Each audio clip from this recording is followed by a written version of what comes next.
Big story we are breaking at this hour. The Delhi High Court has dismissed the petition of Juhi Chawla against the 5G network. Says Juhi approached the court without credible reasons. Should have written to the government first. The court has said Juhi's plea is filled with unnecessary, scandalous and vexatious arguments. 20 lakh fine has been imposed on the actor. As the court says, the suit appears to be an attempt for publicity. The plaintiffs have no personal knowledge of any averments in the plaint, and the entire plea is based only on legal advice, is what the court has said. Nalini Sharma is getting us more details on that big story. Nalini, take us through what really happened in court, because this is not the first time that the actor has raised, concerns and has approached courts as far as possible ill effects from radiation is concerned. She's done that in the past as well. Well, Sneha, some very stern observations have come in from the Delhi High Court, not only against Juhi Chawla, but against all the other petitioners who filed this petition before the Delhi High Court, where they've gone ahead and said that there is no personal knowledge that these plaintiffs really have.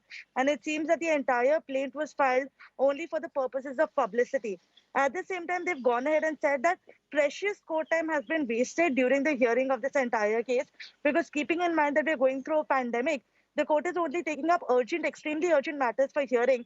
And Juhi Chawla's petition was one of those petitions that was taken up by the court during this entire virtual hearing scenario was going on. So the court has said that a precious court time has been wasted with regard to this petition.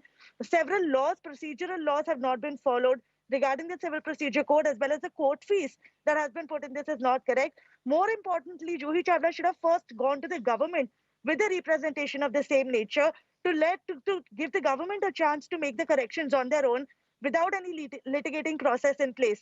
That was not done. The petition was directly filed before the High Court, and that is why the court has imposed the cost of 20 lakhs on the petitioners, and they have to pay this to the DSLA, and the DSLA, which is the Delhi Legal Services Cell, is going to be using this cost of 20 lakhs for the help of road victims who have been injured in road accidents. All right. So very stern order coming in from the Delhi High Court. It remains to be seen exactly what the procedure is going to be further after this orders now. All right. High drama in the courtroom. Nalini, thanks for getting us all of those details. Well, talking about drama, this hearing